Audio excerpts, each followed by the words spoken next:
In this lecture, we're going to talk about residuals, which we usually label by E.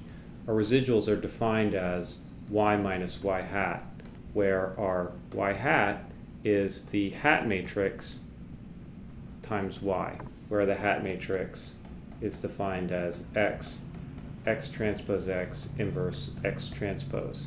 So it's the hat matrix is a very useful matrix. We'll talk about that a lot more as the course progresses. We can factor the y out and get I minus h of x times y. Let's talk a little bit about the residuals. So first of all, remember if our y was an element of R3, so some point in R3, and our space gamma x was in a matrix of full column rank, that's 3 by 2. And our gamma was, the uppercase gamma was the set of elements x beta such that beta is in R2. So we could draw gamma as a two-dimensional plane cutting through our three-dimensional space. So y hat was the projection of y onto that space. So here's y, there's y hat. The residual E is merely the difference.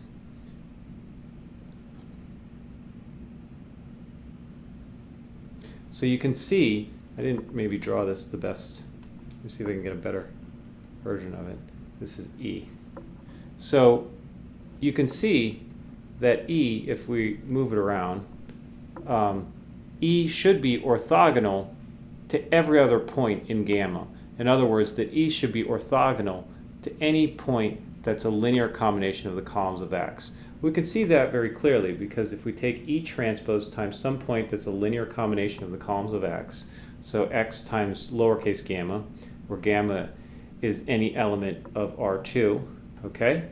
That is y transpose I minus h of x transpose, which is just h of x because that matrix is symmetric, times x gamma. Okay, so let me just write over here that h of x times x is x, x transpose x inverse, x transpose then times x again. So x transpose x times x transpose x inverse is just I, so h of x times x is just x. Okay, so this is equal to y transpose x minus h of x times gamma, but h of x times x is just x, so we get x minus x, thus it's 0, reminding us that E is orthogonal to any other element of the space uppercase gamma, which is any other element that is a linear combination of the columns of x. Another interesting fact about E is that if x contains an intercept, then the vector 1 is in the column space of our residuals, so that E transpose times Jn is equal to, if our x contains an intercept, then the vector Jn is in the column space of x, therefore it is a linear combination of the columns of x, therefore E transpose Jn equals 0. Or in other words, if we have an intercept among our regressors, both the sum and the mean of our residuals will be 0. Finally, I would look at the sum of the squared residuals, which is E transpose E.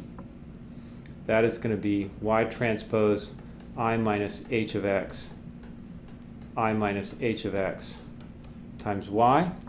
But notice that if you take h of x and multiply it times h of x, that's equal to x, x transpose x inverse, x transpose x, x transpose x inverse x transpose. So this cancels with that, and we get x, x transpose x inverse x transpose, or h of x again. So h of x is idempotent.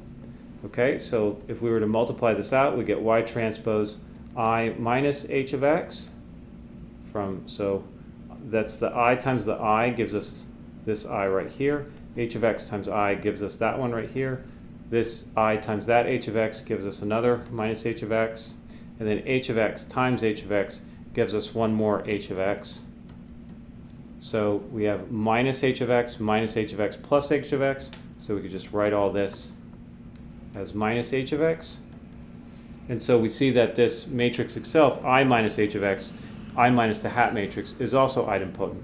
But at any rate, the sum of the squared residuals works out to be a quadratic form with the y's on the outside and I minus h of x on the interior. We'll use this quantity to define things like estimates of the residual variance. For the time being, I would just like you to know that the residuals are by definition y minus y hat. They take the form given by I minus h of x times y, and that they're orthogonal to every other linear combination of the columns of x. We'll talk a lot more about residuals and all the different variations of the residuals later on in the class.